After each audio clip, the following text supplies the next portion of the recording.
Hello my dear students, welcome to KTH classes. आज मैं आप लोगों के लिए जो 12th क्लास के विद्यार्थी हैं, जो आर्ट्स के विद्यार्थी हैं और जो बिहार बोर्ड का 2022 का एग्ज़ाम देने जा रहे हैं फरवरी में, उनके लिए सोशियोलॉजी समाजशास्त्र का 10 महत्वपूर्ण सवाल लेकर आया हूं। अति महत्वपूर्ण सवाल है क्योंकि इस तरह के सवाल ही अधिक पूछे जाते हैं एग्ज़ाम में।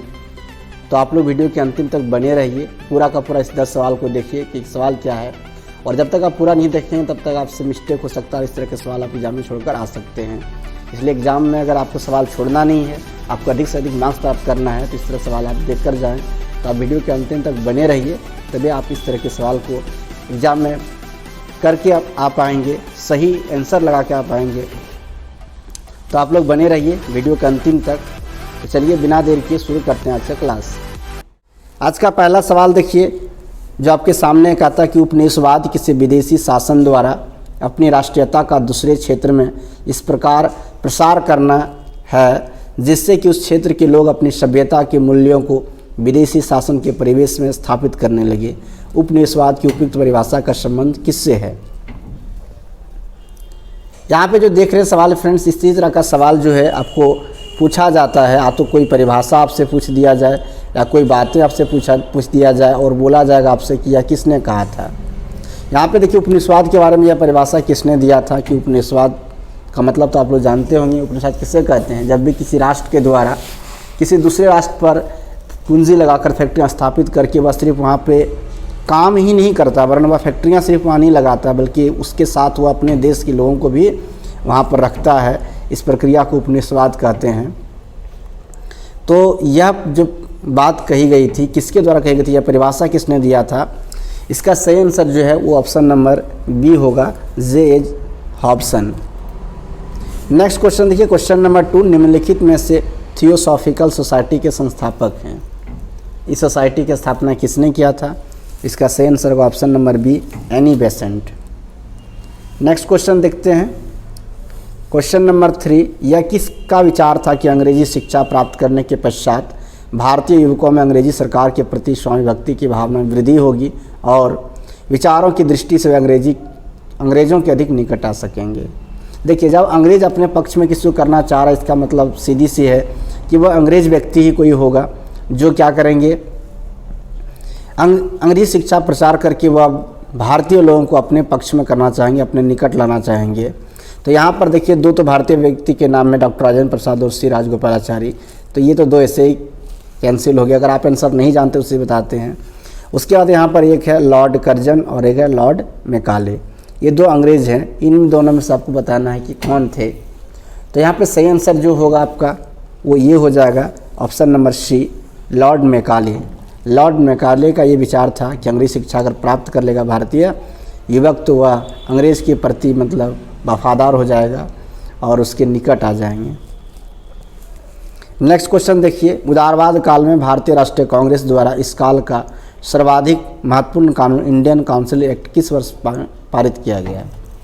इंडियन काउंसिल एक्ट जो भारतीय राष्ट्रीय कांग्रेस के द्वारा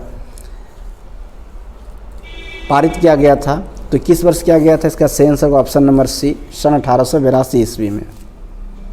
नेक्स्ट क्वेश्चन लेते हैं, क्वेश्चन नंबर 5, समुदाय सबसे छोटा व क्षेत्रीय समूह है जिसमें सामाजिक जीवन के समस्त पहलू आ जाते हैं। समुदाय की यह परिभाषा दी है, किसने दिया था यह परिभाषा, ये बताना है आपको। इसका सही आंसर होगा option number B, Kingsley Davis ने।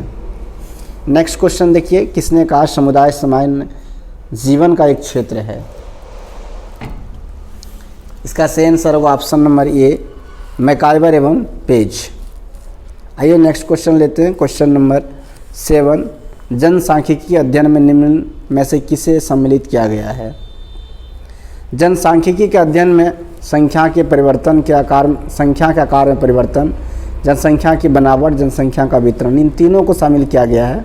तो स्टूडेंट्स यहाँ पे थोड़ा ऑप्शन गलत है, इनमें से कोई नहीं, लेकिन यहाँ पर ये लिखना था कि इनमें से सभी, ये तीनों को शामिल किया गया था। जनसंख्या के आकार में परिवर्तन, जनसंख्या की बनावट, जनसंख्या का वितरण। नेक्स्ट क्वेश्चन देखिए, क्वेश्चन नंबर 8, किसने कहा मनुष्य को यह समझ लेना चाहिए कि वह अपनी गरीबी का स्वयं ही कारण है? ये बात किसने कहा था, ये बताना है आपको। तो इसका सही आंसर होगा ऑप्शन नंबर डी, माल्थस ने। आइए नेक्स्ट क्वेश्चन लेते हैं। क्वेश्चन नंबर 9, गांव ग्रामीण समाज की प्रमुख इकाई है। यह एक रंगमंच है जहां ग्रामीण जीवन का प्रमुख भाग स्वयं प्रकट होता है और कार्य करता है। गांव सामूहिक निवास स्थान की प्रथम स्थापना और कृषि अर्थव्यवस्था की उत्पत्ति है।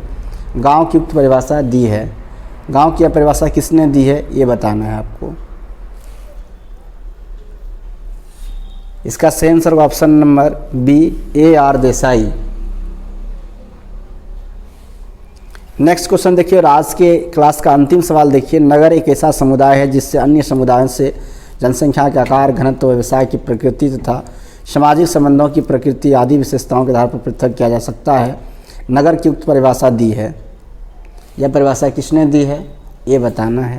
तो इसका सही आंसर होगा ऑप्शन नंबर सी, C.P. लुमिस ने। आई होप स्टूडेंट्स आपने पूरा वीडियो देखा होगा और आप समझ गए होंगे कि कौन कौन से क्वेश्चन हैं जो कि एग्जाम्स में अधिक पूछने वाले हैं। तो इस तरह के सवाल ही ज़्यादा सोशलिज्म देखने को मिलता है। अगर आपके पास क्वेश्चन बैंक है तब क्वेश्चन बैंक से देख भी सकते हैं। तो चलिए, आज का ये वीडियो कैसा लगा आपको कमेंट कर जरूर बताइएगा। अच्छा लगा तो लाइक कर दीजिए, ज़्यादा अपने दोस्तों के साथ शेयर कर दीजिए ताकि और भी आपके फ्रेंड्स इस क्वेश्चन को देख सके। और ऐसे ही भी आपके एग्ज़ाम तक, आज से लेकर आपके एग्ज़ाम तक रेगुलर क्लासेस लेकर आऊँगा। तो आप मेरे चैनल को सब्सक्राइब भी कर लीजिए ताकि आप हमारे रेगुलर क्लासेस से जुड़े रह सकें। तो चलिए स्टूडेंट्स, मिलेंगे फिर नेक्स्ट पार्ट में कुछ और सब्जेक्टिव क्वेश्चंस को लेकर। आज के लिए इतना ही, तब तक के लिए आप सबको थैंक यू।